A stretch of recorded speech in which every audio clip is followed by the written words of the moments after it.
आता year lobe इथे काढते.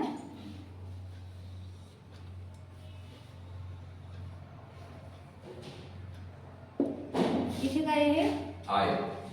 म्हणजे आपण लक्षात ठेवायचं सगळ्यांनी युजली कानाचं आपण रिंग होल केलेलं असतं. ओके, ते डोळ्याचं असतं. हां, मग याचे इक्वली आपण 9 पार्ट्स करूया.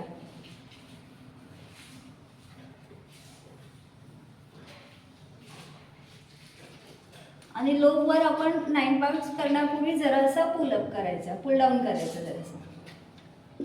हा इथे तुमचं आहे. मग आता इथून स्टार्ट होणार आपलं. इथे गालाकडची बाजू आहे ना, तर मी इथे लिहिते शॉर्टकट टी टी जे. टी जे म्हणजे एन ई ई सांगते. ए आणि टी. परत इथे पण लिहिते पाहिजे तर T T J N E E A आणि टी. टी मीन्स पहिला टी दाता संबंधी कोणता आहे. दुसरा टी जे मीन्स जॉ. अपर आहे. Jaw. Next one is N. N stands for neurasthenia means crown chakra. हाँ, और crown. E stands for eye. हे वाला ई एंजाइटी ए. पण आता कसं झालंय चेस्ट नाही काय, हे जर डोळ्यांचं जरी फंक्शन केलं असेल आपल्याला तरी डोळ्यांचे प्रॉब्लेम आले की खूप वाढले. खूप म्हणजे 75% लोकांचे झालं त्यांचं इंटरनल एअर ना. लक्षात ठेवा, ई म्हणजे इयर पण इंटरनल येणार, एक्सटर्नल इयर वेगळीकडे आहे. A stand for anxiety. T stand for tonsils. Okay, आणि ह्याचा सेंटर घ्यायचा. टूथचा हा सेंटर, टंगचा हा सेंटर. इन्व्हर्टेड उलटा बेबी आहे ना, इन्व्हर्टेड आहे ना, म्हणून हा इथे सेंटरला अप्पर जॉ आणि इथे लोअर जॉ. हा ट्यूबर स्पेसिफिक एरिया आहे. होय का? ठीक आहे, सांगितलं त्याला पडलं. म्हणजे तो एरिया म्हणजे काय? ट्यूमर स्पेसिफिक एरिया म्हणजे तो वापरू शकतो का काय? हो हो, नंतर वापरू शकतो ना आपण. हे एन्झायटी म्हणजे मोस्ट ऑफ पेशंटला आहे ना, आपण सुरुवातीला हे पॉईंट लावायचे. आता सरांनी कसे एक सांगितलं आपल्याला की LI4 आणि LI11 की टॉक्सिन्स हे बॉडीतलं पण बाहेर काढणार आणि जे डोक्यातलं मनातलं ते पण बाहेर काढणार. तसं हे न्यूरोस्थेनिया म्हणजे क्राउन चक्र आणि हे एन्झायटी हे आपण कंपल्सरी यूज करायचंच. म्हणजे फरक जाणवतो. किती हायपर असू दे किंवा किती डल असू दे, तो बॅलन्समध्ये होतो. हे कळलं ना आता? आणि त्याच्याच मागे येत ना ते. हा, ते नंतर ऐकूया. हे इयरलोबचं फ्रंट. ओके, आता आपण मला आता इयरलोब आपल्याला कळलं. हे बाहेरचा जो कडा आहे त्याला काय म्हणायचं? हेलिक्स. आणि हा जो ग्रूव आहे स्काफा और स्कॅफॉइड फोसा.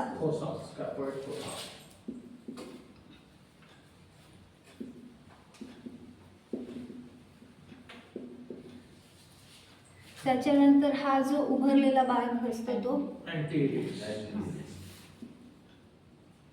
Anti helix. ह्याचे 2 पार्ट पडतात. वरचा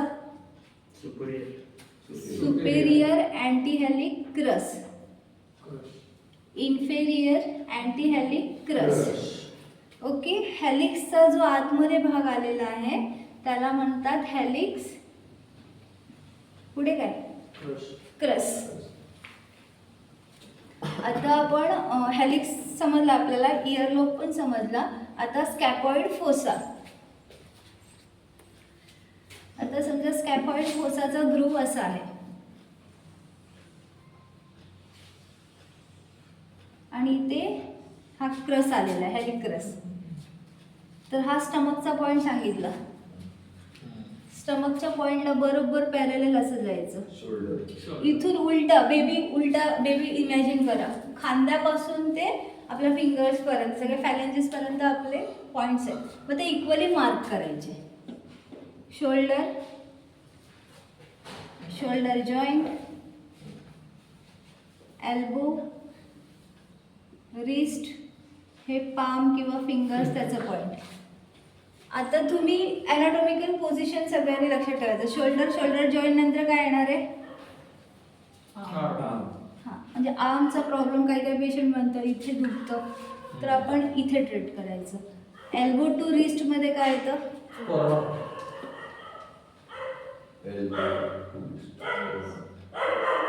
ओके, आणि हे रिस्ट पासून इकडे आपले हां ते पॉइंट आहे. हे लक्षात आलं? हां, स्कॅपॉइड फोसा हा ग्रूव आहे ना, खड्डा टाईप असा. हं. आणि इथे पण पेनचे पॉइंट भेटतात. इथे कुठे आपण लावलं तरी पेन मॅनेजमेंट होऊन जातं. आता हा झाला स्कॅपॉइड फोसा. आता अँटी हेलिक्स करूया. हां, इन्व्हर्टेड बेबी प्रमाणे हेड नंतर आपलं काय येतं? हेड नंतर काय येतं? स्पाइन येतो. नेक मध्ये का स्पाइन मध्ये पहिला काय येतो? सर्वायकल, नंतर आता आपण हा काढलाय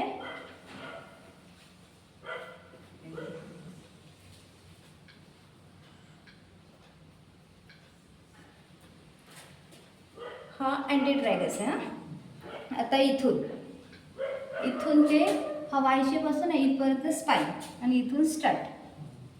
मग आपण आता हा मोठा आहे पण आपल्या इथे कानाचा भाग छोटा असतो, मग तेवढे 2-2 पॉईंट लागले जाणार. मग जेव्हा सर्वायकलचा इथे सेंटरला पॉईंट असतो स्पाइनवर, तेव्हा सगळे पॉईंट्स इथे लागले जातात. मग हे सर्वायकलचे थोडे, थोरॅसिकचे थोडे, लंबारचे थोडे, हे सॅक्रल कॉर्पस बोन सगळं इथे येते. इथे हां टेलबोन येणार. आता हा जरा हे स्पाइनवर, आणि काय काय म्हणतात लॅटरल साईड, मिडियल साईड असं पेन येतं. लॅटरल साईड बॉडीच्या त्या साईडला पेन आलं की मग साईडला लावायचे पॉईंट, अँटी हेलिक्सच्या साईडला, मग लॅटरल पेन येतं ते. आता हे तुम्हाला हे काय सांगितलं होतं? सुपेरियर अँटी हेलिक क्रस्ट आणि हे इन्फेरियर अँटी हेलिक क्रस्ट.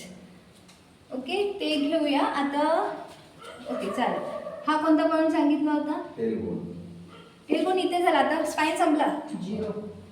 नाही कुठला? हा सुपेरियर अँटी हेलिक क्रस्ट, नी जॉईंट आठवलं? आतल्या साईडला आहे. हां, इंटरनल नी जॉईंट. नी ट्रायंगल तयार करायचं आपल्याला. हां, इंटरनल नी जॉईंट आणि एक्सटर्नल नी जॉईंट. इंटरनल नी जॉईंट, एक्सटर्नल नी जॉईंट, सॉरी इंटरनल नी, एक्सटर्नल नी आणि नी जॉईंट. हा झाला आपला ट्रायंगल. सुरुवातीला पेशंटवर आपण असं पेनाने करू शकतो. तो बाहेरच्या ट्रायंगलवरती घ्यायचा सुपेरियर ह्याच्यावर इथे इथपर्यंत स्पाइन आला. 1, 2, 3. हा म्हणजे मी फोल्ड करू शकत नाही ना, ते 3D इमेज दाखवू शकत नाही. असा तो कर्व आहे ना, तर इथे इथे आणि इथे हा ट्रायंगल. ओके, म्हणजे स्कार्फाच्या बाजूला. हां, इथे तुमच्याला काफ मसल आणि हे आलं काय सांगितलं होतं? थाय आलं. आणि काप मसल बाजूला त्याच्या हो दोन्हीच्या. हो, दोघांच्या मध्ये.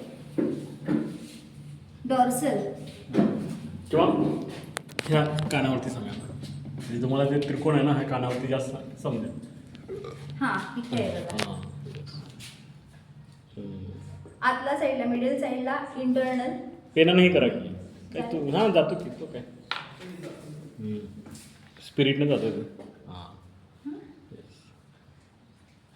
इंटरनल नी जॉईंट, एक्सटर्नल नी जॉईंट, एक्सटर्नल नी आणि हा नी जॉईंट. हा झाला आपला ट्रायंगल. ओके. नंतर ह्याच्या सेंटरची ही लाईन, हे झालं थाई, हे झालं काफ मसल. म्हणजे single point, single calf muscle. त्याच्यानंतर हा डॉर्सल.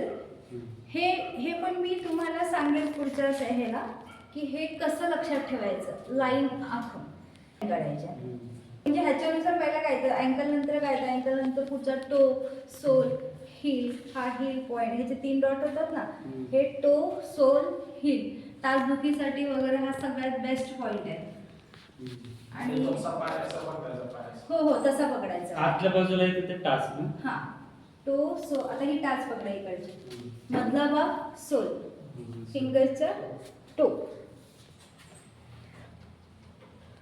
हे सांग आता, हे अँटी ड्रॅगस आहे, अँटी ड्रॅगस आहे. आता इथे जो येणार हा सर्वायकलचा रिजन येणार.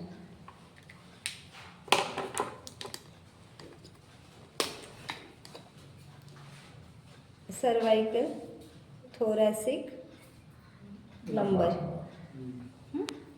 त्याच्यानंतर हां नाही असे असे आडवी आडवी. हा एरिया वैसा. अंदाज येईल. Spine. हा कशाचा? सर्वायकल, सर्व थोरॅसिक, Thoracic. हे स्पाईन. तर ते म्हटले की मला साईडची मान दुखते, तर आपण इथे पण लावायचं आणि साईडला पण लावायचं, म्हणजे ते पॅक होऊन जाते सेंटर आणि साईड, स्पाईनवर आणि साईडच्या मसल्सवर. ओके. आणि आता हा क्रस गेला आहे, हेलिक क्रस, हेलिक्स, हेलिक क्रस. ह्याचं बरोबर पॅरलल लाईन आणायची. शोल्डर, मग ह्याची पाठ बघा, shoulder, shoulder joint, elbow, then wrist, then हे सगळे हाताचे भाग. हां स्काफा, जो खड्डा आहे तो स्कॅफॉइड फोसा. हा इथे ट्रायंगल, जो तो खड्डा आहे तो फोसा. हा ट्रायंग्युलर फोसा. ह्याच्यामध्ये पण जवळ 8 पॉईंट्स आहेत, ते छोटे छोटे पॉईंट्स दाखवणार. तुम्ही हां राईट साईडला झाला ना, आता लेफ्ट साईडला पण जातोय, त्याला काय आहे? इन्फेरियरला सुपिरियरला पण सुपिरियरला, इन्फेरियरला सगळे वेगळे पॉईंट्स आहे. इन्फेरियरला रूट चक्र आहे, त्याला सिम्पॅथेटिक म्हणतो आपण, पॅरासिम्पॅथेटिक म्हणतो. तो आता एक म्हणजे आता दोन्ही गुडघ्यांचे कव्हर करणार ना सुपिरियर मध्ये. हां दोन्ही गुडघा तुमचं जर राईट दुखत असेल तर राईट, लेफ्ट दुखत असेल तर लेफ्ट. कव्हर होणार. हां कव्हर होणार. सेम इकडे पॉईंट काढायला नको ना. जर तो दुखत असेल तर सेम इथे नाही, नाही. हा फक्त तुमच्या लेफ्टवरच वर्क करणार, लेफ्ट बॉडीवरच वर्क करणार. हां लेफ्ट ब्रेनवरच वर्क करणार. अच्छा अच्छा. त्या कानावर जायला नको तुम्हाला.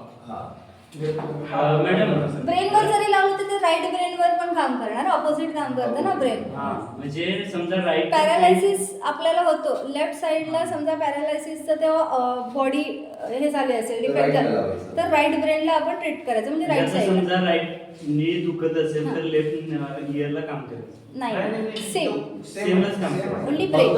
पॅरालिसिस ओनली पेन हां ब्रेन ब्रेन. ब्रेन. हां आता तुम्हाला सांगू का, ब्रेनचं तुम्हाला कळलं ना. हा हा हा हा मी दाखवते. हा हा भाग, हा इंटरनल दाखवते, हा एवढा, ही आतली बाजू. हा इथे तुमचं कानाचं होल आहे, हे इमॅजिनरी लक्षात ठेवा. हा इंट्राट्रॅजिक नॉच, आणि हा बाहेरची बाजू इथे, आणि हा कर्व मी इकडे दाखवला. हा बरोबर पॉइंट आहे ना, पॅरोटिड म्हणजेच थ्रोट चक्र. थ्रोटमध्ये काही प्रॉब्लेम असतील, थायरॉइड असू दे, टॉन्सिल्स असू दे, सोर थ्रोट असू दे, थ्रोट इन्फेक्शन असू दे, घसा बसला असेल, आवाजाचा काही प्रॉब्लेम असेल, तर त्याच्यासाठी तुम्ही हा पॅरोटिड त्याच्याबरोबर यूज करायचा. म्हणजे जर आपण तो चक्र यूज केला ना तर अजून बेनिफिट वाढणार. तो कुठे ह्याच्यावर दाखव पडणार. हा जो आहे ना, हा उंचवटा, उंचवटा त्याच्याबरोबर सेंटर, पण हा उंचवटा मी असा काढला. अँटी ड्रॅगस, आतल्या साईडला. अँटी ड्रॅगसचा दिसतो ना, हा हे बघा इथे. तो आता त्याच्या आतल्या साईडला. आतला नाही बाहेर, म्हणजे सेंटरच. राईट ड्रॅगस आहे ना. हे बघा इथे बरोबर टोकावर ठेवायचं असं. हा असं बरं. हा तुमची ती स्टिकिंग अर्धी इकडे जाणार, अर्धी इकडे जाणार, आणि ते सीड आहे ना बरोबर सेंटरला भरपूर टॉप आहे त्याच्यावर. टॉप. टॉपला. Top. म्हणून इथे टॉपला काढला. हा आतला भाग आहे, इनर साईड, हा. म्हणजे इथला, इथे बोट घाला इथला. नाही नाही. लावला तर काढला तो. हा इथे. त्या साईडला आतला बाजू, इथे बोट लागते ना, ते आतली बाजू ही आहे. मग त्याचा हा ट्रायंगल तयार होतो. हा म्हणजे आपण इथे म्हणजे इथून असं म्हणजे ह्या टॉपलाच म्हणताय ना तुम्ही. कुठल्या ट्रायगस खाली नाही, तो ट्रायगस अँटी ट्रायगस वर बोलतोय. हा बरोबर बरोबर. टॉपला करेक्ट. अँटी ट्रायगस म्हणून आपल्याला नावं इम्पॉर्टंट आहे. आपण बोलू ट्रायगसच्या बरोबर सेंटरला, अँटी ट्रायगसच्या सेंटरला, तर आपल्याला कळायला पाहिजे अँटी ट्रायगस कुठलं आहे. म्हणून पहिलं नाव सगळ्यात इम्पॉर्टंट आहे. सो हा ट्रायंगल आपण आतमध्ये काढला इथे, म्हणजे इथे सो त्याचा हा सेम लाईन करायचं, सेम डिवाइड करायचं, ट्रायंगल. हे 2 ट्रायंगल झाले. हा अँटी ट्रायगस आहे ना मॅडम? अँटी ट्रायगस आहे. आणि जो बाहेरच्या साईडला आहे त्या ट्रायंगलचा आणि सेंटर हा ब्रेन येणार. कुठला बाहेरच्या साईड? Lateral side. हा. बाहेरच्या आणि side ला इयर होलच्या साईडचा जो असतो तिथे आणि 3 ह्या बरोबर ह्या ट्रायंगलच्या इथे, इथे आणि इथे ब्रेन ऑलरेडी इथे आला. तिथं आलं. हा. हे आता मी सब कॉर्टेक्स सांगते. हे सगळ्यात इम्पॉर्टंट पॉईंट आहे, प्रत्येक ह्याला लावायचेच आहेत. हा ट्रायंगल तयार झाला. ट्रायंगल मध्ये ट्रायंगल.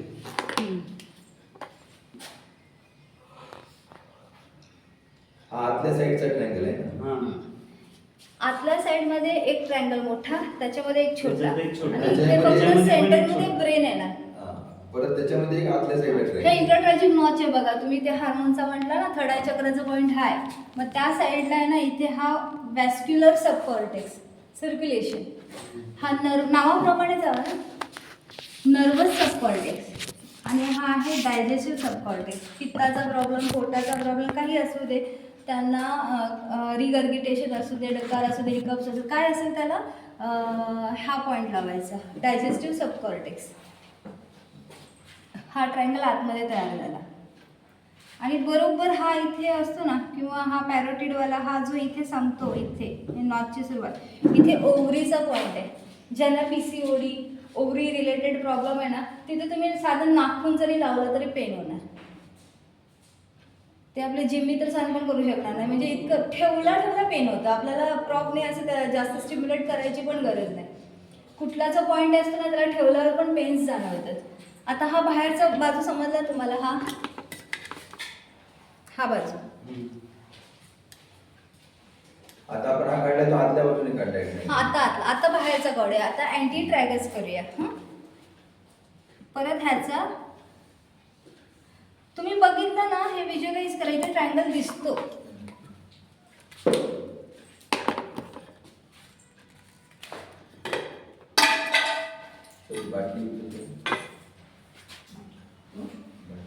केला पार्ट? बाहेरचा समजला ना, ह्याचा पार्ट केला. इथे एक पॉइंट, इथे एक पॉइंट, इथे एक पॉइंट.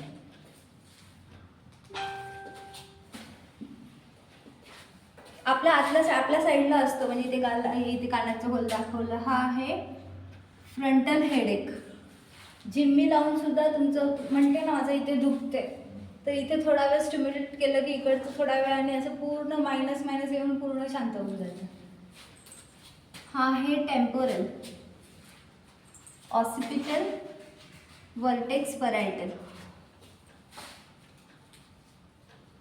ह्या लाईनीचं सेंटर घ्या आणि ह्याचा सेंटर घ्या. इथे दाखवते. हा पॅरोटिड, ह्या साईडला हा झाला फ्रंटल हेडेक, हा मधोमध टेम्पोरल हेडेक, हे ऑसिपिटल, ह्याच्यात जरासं खाली वर्टेक्स परायटल.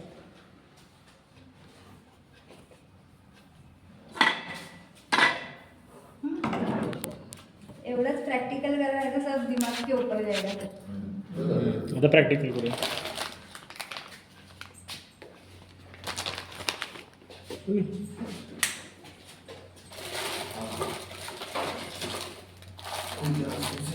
हे असं वाटतं पण आहे ना, विसरून जातो. कंटिन्यू लिहून